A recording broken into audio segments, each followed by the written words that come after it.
Halo, ketemu lagi dengan saya, Enda Asmawati. Salam sehat selalu dari Universitas Surabaya. Hari ini kita lanjutkan materi kita pada sistem persamaan linier. Jadi, yang dikatakan suatu persamaan linier itu adalah sebuah persamaan di mana variabel-variabel yang ada itu semuanya berpangkat satu. Jadi ini dikatakan persamaan linier, ya. X1, X2, X3 sampai dengan Xn itu adalah variabel dan semuanya berpangkat satu. Hubungan antar variabelnya itu adalah penjumlahan atau pengurangan. Dalam hal ini A1, A2 sampai dengan AN itu adalah konstanta yang berupa bilangan real. Demikian juga halnya dengan B. Nah, sedangkan yang dikatakan solusi dari persamaan linier yang ini itu adalah nilai-nilai yang memenuhi dari persamaan tersebut. Jadi sebut aja misalkan X1-nya sama dengan S1, X2-nya sama dengan S2, Xn-nya sama dengan Sn. Jadi setiap nilai yang memenuhi persamaan ini itu yang kita katakan sebagai solusinya. Sedangkan kalau kita punya persamaan linearnya itu lebih dari satu, dan kita ingin mencari solusinya secara bersama-sama, maka ini yang kita sebut sebagai sistem persamaan linier. Jadi variabelnya selalu sama, sebut aja ini ada X1, X2, X3 sampai Xn, dengan konstantanya mengikuti dari konstanta masing-masing, di ruas kanan pun dia juga akan punya konstanta. Nah, tujuan kita adalah menentukan nilai X1, X2, X3, X4 sampai dengan Xn yang memenuhi M buah persamaan ini. Jadi harus memenuhi semuanya. Itu yang kita katakan sebagai solusi dari SPL.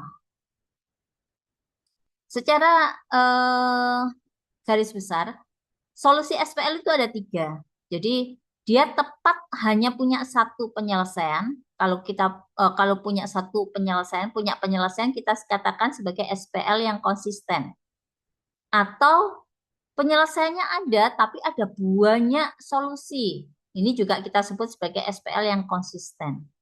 Namun ada kalanya memang tidak ada nilai X yang bisa memenuhi seluruh persamaan linear yang ada. Kalau tidak ada kondisi yang seperti itu, maka kita katakan dia tidak punya penyelesaian. Jika tidak punya penyelesaian, kita nyebutnya SPL-nya tidak konsisten. Nah, kalau secara geometrinya ini kalau terdiri dari dua variabel ya. Kalau Anda dapatkan bahwa dua garisnya ini adalah dua garis yang saling sejajar, dia tidak akan pernah berpotongan, maka SPL ini kita katakan dia tidak mempunyai penyelesaian. Kalau ternyata ada titik potongnya, ada satu titik potong, maka kita katakan bahwa SPL itu punya satu solusi. Sedangkan jika ternyata dua garis ini saling apa ini? Saling berimpitan, maka kita katakan dia adalah SPL yang mempunyai banyak solusi. Itu kalau secara geometri.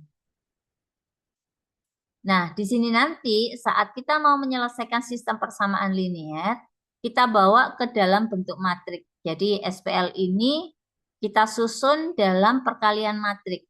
Bagian di sini saya sebut sebagai matrik koefisien yang isinya adalah koefisien-koefisien dari setiap variabel dan di setiap persamaan. Jadi Anda nulisnya persamaan satu itu elemen-elemennya ini menjadi elemen di baris satu. Persamaan 2, A21, A22 dan seterusnya ini menjadi elemen-elemen yang ada di baris kedua dan seterusnya. Kemudian variabelnya X1, X2 sampai dengan Xn kita tuliskan dalam matrik kolom. Ini kita sebutnya sebagai matrik variabel. Dan yang di ruas kanan kita tuliskan juga dalam matrik kolom. Ini kita sebutnya sebagai matrik ruas kanan. Kemudian untuk memudahkan aja dalam penulisan supaya nulisnya nggak panjang-panjang, biasanya matrik A dan matrik B itu penulisannya kita gabung. Kita nyebutnya sebagai augmented matrix. Jadi gabungan antara matrik koefisien dengan matrik ruas kanan. Matrik ruas kanan berada pada kolom paling kanan. Jadi contoh ini, saya punya sebuah SPL yang terdiri dari 3 persamaan dengan 3 variabel. Variabelnya X, Y, dan Z. Maka SPL ini saya bisa tulis dalam bentuk perkalian matriks. Setiap koefisiennya saya ambil di baris 1 ya, koefisien dari persamaan pertama.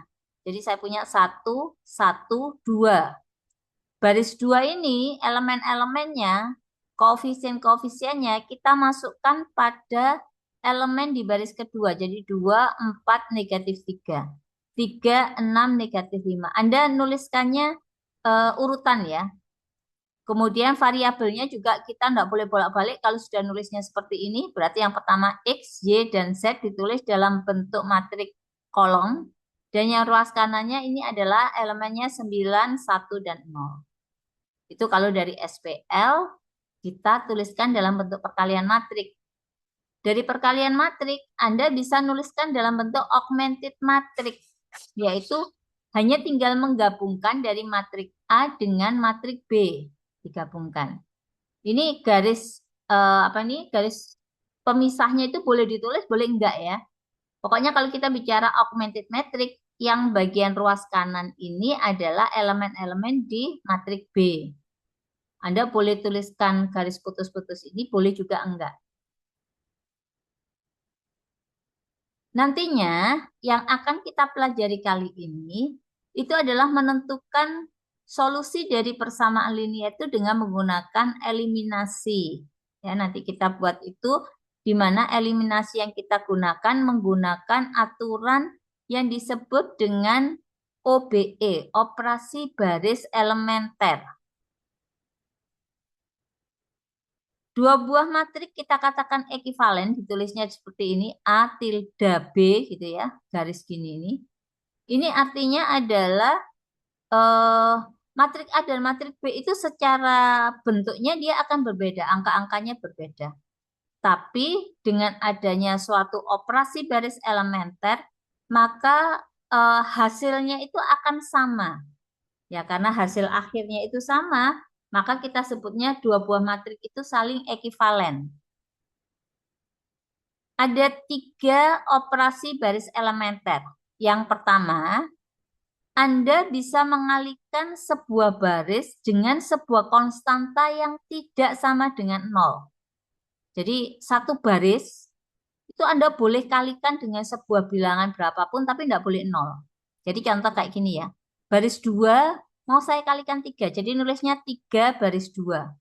Setiap elemen yang ada di baris 2 akan saya kalikan 3. Jadi saya dapatkan hasilnya 6, 12, min 9. Baris 1 dan baris 3 tidak akan mengalami perubahan karena di sini tidak ada operasi atau tidak ada perintah untuk mengganti nilai-nilai di baris 1 ataupun baris 3. Ya, kalau secara kasat mata ini dua buah matriks ini berbeda ya. Tapi karena kita dapatkan dari sebuah operasi baris elementer, maka ini nanti solusinya itu akan ekivalen. Makanya ada tanda tilde di sini. Itu operasi baris elementer yang pertama, OBE yang pertama. Kita bisa mengalihkan sebuah baris dengan konstanta yang tidak nol. Terus yang kedua, Anda boleh menukarkan dua baris. Jadi kalau kayak gini ini, baris 1 dan baris 2 boleh saya tukar. Cara nulisnya gini, baris 1 panah bolak-balik baris 2.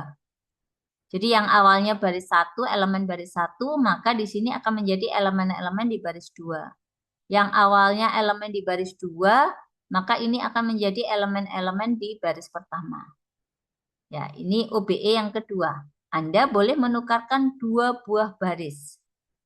OBE yang ketiga, kita bisa melakukan perkalian dari suatu baris ke baris yang lain. Jadi contoh gini ya, elemen di baris yang ketiga, kolom 1, itu saya mau buat 0. Dengan cara apa? Anda boleh menambahkan atau mengurangkan elemen di baris 3 ini dengan kelipatan kali dari baris yang lain. Jadi baris yang akan kita ubah, kita tulis dulu di sini, baris 3. Mau saya ubah dengan cara apa? Saya kurangi dengan 3 kali baris 1. Nah, setiap elemen yang ada di baris 3 itu nilainya akan berubah mengikuti aturan yang kita tulis di sini. Jadi dari sini kayak gini, baris 3, 3 dikurangi 3 kali 1, hasilnya 0. Yang ini 6 dikurangi 3 kali baris 1. Jadi kita melakukan operasinya itu pada kolom-kolom yang bersesuaian. Jadi ini kita punya 6, saya kurangi 3, maka hasilnya 3. Di sini min 5 dikurangi 3 kali 2. 3 kali 2 itu 6. Berarti min 5 dikurangi dengan 6. Hasilnya negatif 11. Karena pada perintahnya tidak ada tidak ada perintah untuk mengganti nilai di baris 1 atau baris 2, maka nilai baris 1, baris 2 akan tetap. Itu adalah 3 OBE yang ada.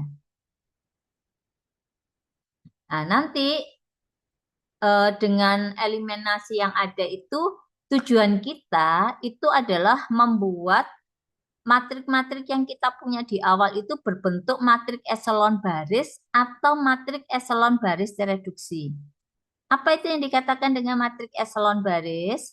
Matrik eselon baris itu adalah sebuah matrik yang mempunyai 3 syarat. Yang pertama, kalau dia ada baris yang tidak seluruh elemennya 0, maka elemen yang tidak 0 pertama dalam baris tersebut harus sama dengan 1.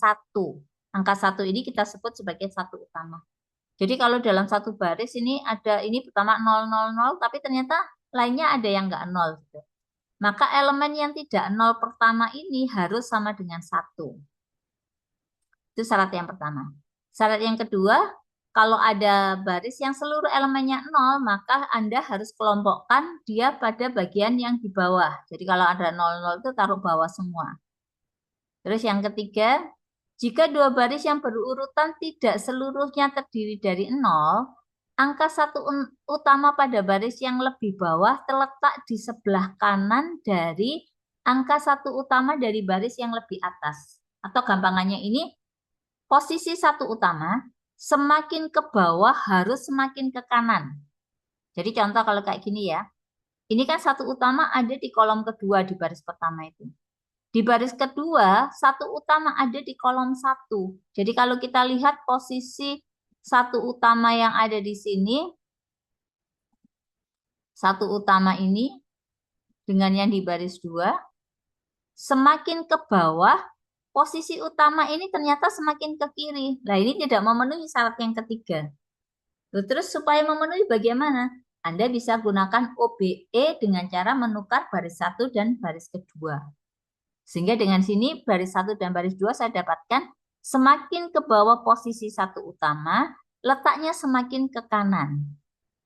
Terus baris 2 dan baris 3 kita punya juga semakin ke bawah letak posisi 1 utama, dia letaknya semakin ke kanan. Walaupun ini loncat ya. Jadi kalau di baris 2, 1 utama itu ada di kolom 2, di baris 3, 1 utamanya ada di kolom 4. Tidak apa-apa, tidak masalah. Kalau sudah memenuhi ketiga syarat tadi, maka matriknya kita sebut sebagai matrik eselon baris. Nah, kalau ditambahi dengan satu syarat lagi, di mana 1 utama itu menjadi satu-satunya angka yang tidak 0 pada kolomnya, maka matriknya kita sebut sebagai matrik eselon baris tereduksi. Jadi kalau di sini tadi itu kan kita lihat ya, 1 utama itu ada di kolom 1, kolom 2, dan kolom 4. Jadi yang perlu Anda lihat kolom 1, kolom 2, dan kolom 4. Kolom 3 nggak usah dilihat. Gitu. Kolom 1, kita lihat apakah dia satu-satunya angka yang tidak 0? Ya, betul. Di kolom 2, angka 1 ini jadi satu-satunya angka yang tidak 0.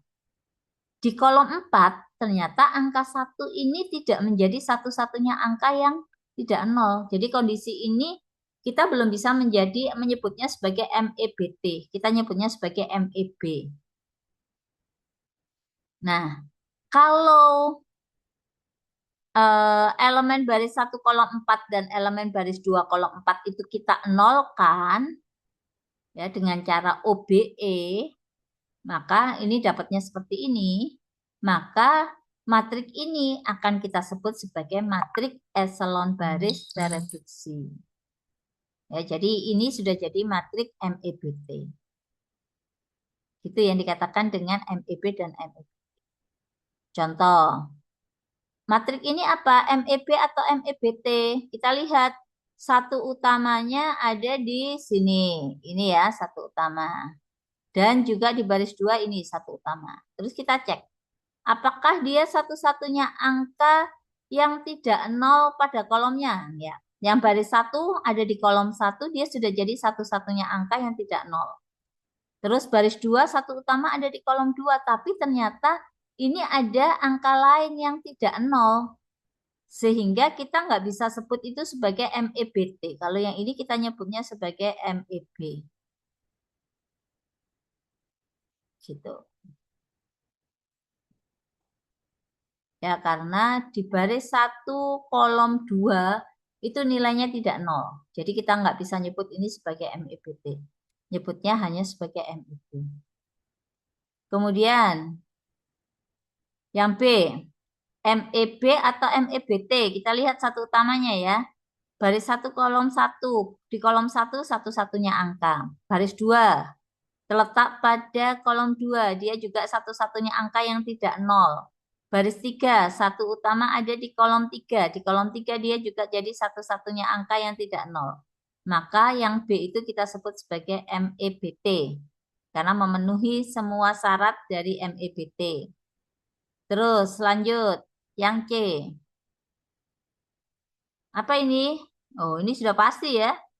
100, baris 2 ini juga lainnya 0, baris 3 juga lainnya 0. Berarti ini kita sebut sebagai MEBT. Ya, begitu kurang lebihnya untuk menentukan MEB atau MEBT. 3 yang lainnya silakan dicoba di rumah. Nanti kalau ada pertanyaan, Anda boleh diskusi baik melalui Japri ataupun melalui WA Group yang kita punya.